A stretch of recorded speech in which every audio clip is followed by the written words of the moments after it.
بسم اللہ الرحمن الرحیم۔ السلام علیکم، میری آپ سبھی سے التجا ہے کہ ایک مرتبہ درود ابراہیمی پڑھ لیجیے گا۔ بسم اللہ الرحمن الرحیم۔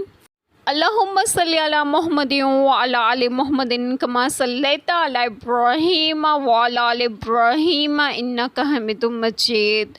اللہم بارک علی محمد وعلی آل محمد کما بارکت علی ابراہیم وعلی آل ابراہیم انک حمید مجید۔ بسم اللہ الرحمن الرحیم۔ اے ایمان والو، حلال نہ ٹھہرا لو اللہ کے نشان، اور نہ ادب والے مہینے، اور نہ حرم کو بھیجی ہوئی قربانیاں، اور نہ جن کے گلے میں علامتیں آویزاں، اور نہ ان کا مال ابرو جو عزت والے گھر کا قصد کر کے آئیں اپنے رب کا فضل اور اس کی خوشی چاہتے۔ اور جب احرام سے نکلو تو شکار کر سکتے ہو، اور تمہیں کسی قوم کی عداوت کہ انہوں نے تم کو مسجد حرام سے روکا تھا، زیادتی کرنے پر نہ ابھارے، اور نیکی اور پرہیزگاری پر ایک دوسرے کی مدد کرو، اور گناہ اور زیادتی پر باہم مدد نہ دو، اور اللہ سے ڈرتے رہو، بے شک اللہ کا عذاب سخت ہے۔ بسم اللہ الرحمن الرحیم۔ آج جو بات میں آپ لوگوں سے ڈسکس کروں گی وہ یہ ہے کہ اس آیت کریمہ میں ہے کہ اے ایمان والو، حلال نہ ٹھہرا لو اللہ تعالیٰ کے نشان اس کے دن کے معلم ارکان حج یا احکام اسلام۔ معنی یہ ہے کہ جو چیزیں اللہ تعالیٰ نے فرض کی اور جو منع فرمائی، سب کی حرمت کا لحاظ رکھو، اور نہ ادب والے مہینے ماہ حج جن میں قتال زمانہ جاہلیت میں بھی ممنوع تھا اور اسلام میں بھی یہ حکم باقی رہا، اور نہ حرم کو بھیجی ہوئی قربانیاں، وہ قربانیاں، اور نہ جن کے گلے میں علامت آویزاں۔ عرب کے لوگ قربانیوں کے گلے میں حرم شریف کے شعر کی چھالوں وغیرہ سے گلوبند بن کر ڈالتے تھے تاکہ دیکھنے والے جان لیں کہ یہ حرم کو بھیجی ہوئی قربانیاں ہیں، اور ان سے چھیڑ چھاڑ نہ کریں، اور نہ ان کا مال ابرو جو عزت والے گھر کا قصد کر کے آئیں حج و عمرہ کرنے کے لیے۔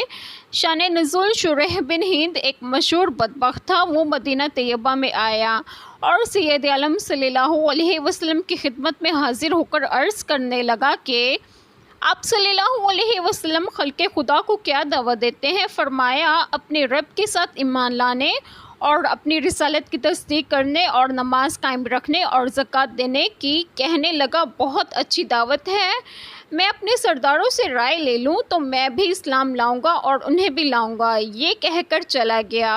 آپ صلی اللہ علیہ وسلم نے اس کے آنے سے پہلے ہی اصحاب رضی اللہ عنہما کو خبر دے دی تھی کہ قبیلہ رابعہ کا ایک شخص آنے والا ہے جو شیطانی زبان بولے گا۔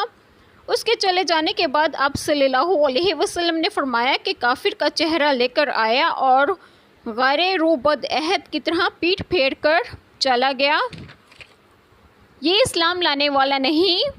چنانچہ اس نے دھوکہ کیا اور مدینہ شریف سے نکلتے ہوئے وہاں کے مویشی اور اموال لے گیا۔ اگلے سال یمامہ کے حاجیوں کے ساتھ تجارت کا کثیر سامان اور حج کی ہار گلوبند پہنائے ہوئی قربانیاں لے کر با ارادہ حج نکلا۔ آپ صلی اللہ علیہ وسلم اپنے اصحاب رضی اللہ عنہما کے ساتھ تشریف لے جا رہے تھے۔ راہ میں صحابہ کرام رضی اللہ عنہما نے شریح کو دیکھا اور چاہا کہ مویشی اسے واپس لے لیں۔ آپ صلی اللہ علیہ وسلم نے منع فرمایا۔ اس پر یہ آیت کریمہ نازل ہوئی اور حکم دیا گیا کہ جس کی ایسی شان ہو اسے چھیڑ چھاڑ نہ چاہے اور اپنے رب کا فضل اور اس کی خوشی چاہتے، اور جب احرام سے نکلو تو شکار کر سکتے ہو۔ یہ بیان اباحت سے کہ احرام کے بعد شکار مباح ہو جاتا ہے، اور تمہیں کسی قوم کی عداوت کہ انہوں نے تمہیں مسجد حرام سے روکا تھا، زیادتی کرنے پر نہ ابھارے۔